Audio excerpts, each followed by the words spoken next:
In order to begin to understand how our financial system works, we need to go back to the early 1900s, 1910 to be exact. Everyone at some point in their lives has heard of the Federal Reserve, but most likely don't understand what it is or how it works. The Federal Reserve, referred to as the Fed, is a central bank that many economists refer to as the biggest robbery ever enacted on the American people. The reason for this is because the Federal Reserve is neither part of the federal government nor does it have any reserves. Yet, this single organization controls the money supply of the most powerful country in the world. The Fed is very diligent in hiding the fact that they are not part of the government. The last thing they want the American people to fully understand is that our government does not control our own money. In order to achieve this, they were very clever and decided to call their institution the Federal Reserve. And by labeling themselves this way, the general public never thought twice about who was in control of the country's money supply. If the Federal Reserve is not part of the government, then who controls this private organization and how did this come to be? The answer to this question is what changed the course of our country forever. In November of 1910, a secret meeting took place of 6 bankers and economic policymakers who represented the financial elite of the Western world. It was hosted at the J.P. Morgan estate on Jekyll Island in Georgia. In attendance was Senator Nelson W. Aldrich, Abram Piatt Andrew Jr., Assistant Secretary of the Treasury, Frank Vanderlip, President of National City Bank of New York, Henry P. Davidson, Senior Partner of J.P. Morgan and Company, Charles D. Norton, President of First National Bank of New York, Paul Warburg, Director of Wells Fargo, Benjamin Strong, the emissary for J.P. Morgan, and coincidentally, the first president of the Federal Reserve. Years later, Frank Vanderlip referred to this meeting as the actual conception of what eventually became the Federal Reserve System. This meeting was so secret at the time that not even the names of those who attended were mentioned to the servants who lived and worked on the island. The men who attended came on a late-night train, claiming to be on their way to a hunting expedition, but instead, these bankers met with Senator Nelson Aldrich to draft what would eventually become the Federal Reserve Act. This private meeting, attended by some of the most powerful men in America, was strategically designed to take control of our country's money supply and to achieve ultimate power in America. Meyer Amschad Rothschild, one of the most powerful European bankers of his time, stated it best when he said, "Permit me to issue and control the money of the nation, and I care not who makes its laws."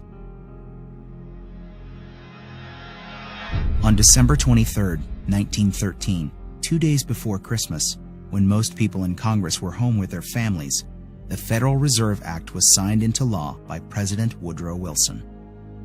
That single act, however small it may seem, transferred the control of our monetary system from our government into the hands of some of the wealthiest men in our country. Putting into law the Federal Reserve Act gave unlimited power to a few wealthy banking institutions in America. The Fed has the power to issue currency, manipulate interest rates, and run secret bailouts. Yet Congress and the President are not allowed full oversight over this powerful organization.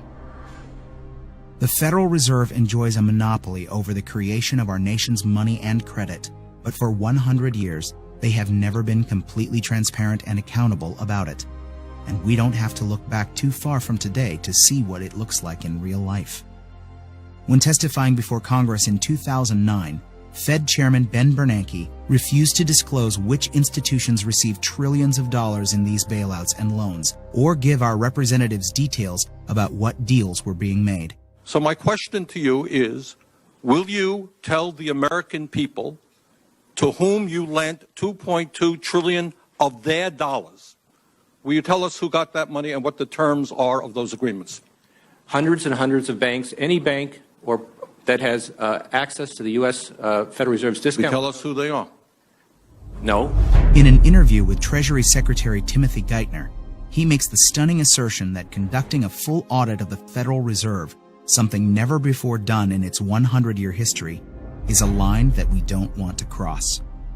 To be denied full transparency of these transactions after U.S. taxpayers contributed over $16 trillion to these bailouts and loans is unthinkable and unconstitutional.